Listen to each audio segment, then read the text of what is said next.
Sa video na ito ay ituturo ko sa inyo kung paano nga ba mag-deactivate ng Facebook account. Pero bago ang lahat, ano nga ba ang deactivate account? Simple lang.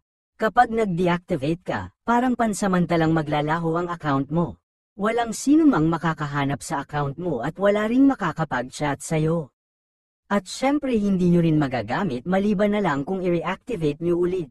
Kaya make sure na tapusin nyo itong video dahil ituturo ko rin sa dulo kung paano mag-reactivate. Simulan na natin. Para mag-deactivate ng account, buksan lang natin ang Facebook. Tapos tap natin itong tatlong line na nasa upper right corner. Punta tayo sa Settings and Privacy. Sunod, Settings. Tapos sa Account Center. Tap ang Personal Details. Then dito sa Account Ownership and Control. Tap ang Deactivation or Deletion. Tap nyo lang yung account nyo. Select ang Deactivate Account then Continue. Enter nyo lang ang password nyo.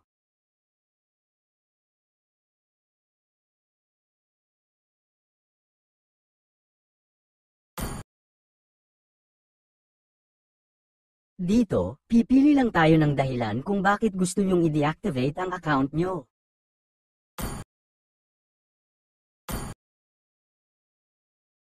Lagay lang natin dito kung gaano natin katagal gustong naka-deactivate ang account natin.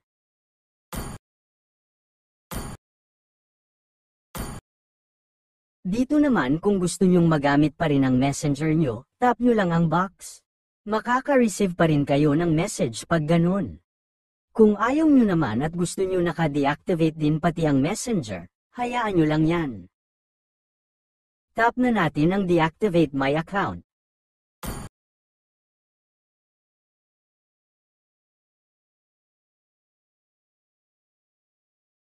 At yan tapos na, naka-deactivate na.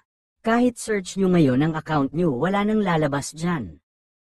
Ngayon naman para ma-reactivate, login nyo lang ulit ang account nyo.